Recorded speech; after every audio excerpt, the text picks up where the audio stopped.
Okay, so in this training, I just want to do a quick tutorial on how to use the green screening tool inside of CreateStudio.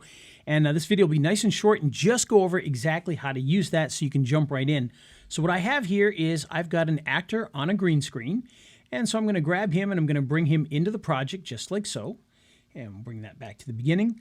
And then we're going to add a background behind him. So we're going to drop that in here. And we're going to bring that layer down below his layer. And we will stretch this out to fit the entire video, just like so. And now we're going to select our actor, and we're going to come over to the Advanced tab and go down to the Remove Color area.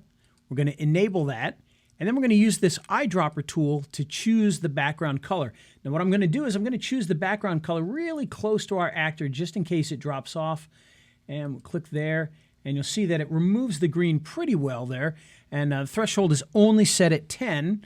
So we've got a pretty good screen at 10. We do have a little bit of green around him here. So we're just going to bump up that threshold until that green disappears.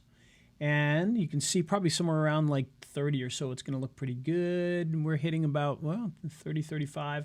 Now, if you go too far, you're going to start to lose the actor. Okay? So just be aware of that. But right where the green is gone, but it still looks really nice, that's going to be perfect right there. And so now we've got our actor green screened at about a threshold of 40 in this particular case, which is, that's pretty high actually. And probably can go a little bit lower even, just to bring back a little bit of detail. I thought right here on the arm he was starting to lose a little detail on the edge. So if we bring that back just a little bit, that'll bring some of that back. We just don't want to get any of that green back into there. And I think that's looking pretty good right there. Now, once you have the actor green screened, you can actually move them around the screen.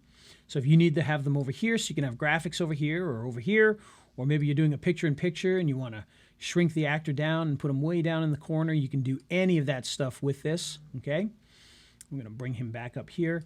And then once you have this in here, if you want to add more graphics to this or anything else to it, you can do so very quickly and easily. So let me see, I've got this picture of a roof here because this is a roofing video. So I could bring that into here and I can resize that just like so.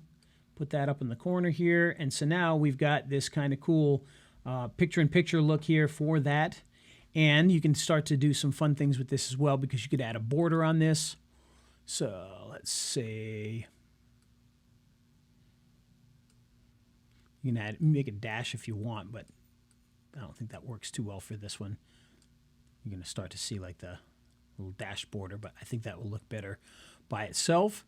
And we can also add a shadow to this if we want to. We're going to bump that blur up to, let's try like a 20. You can see it starts to blur, and what I wanted to get is that effect where it blurs around all four edges.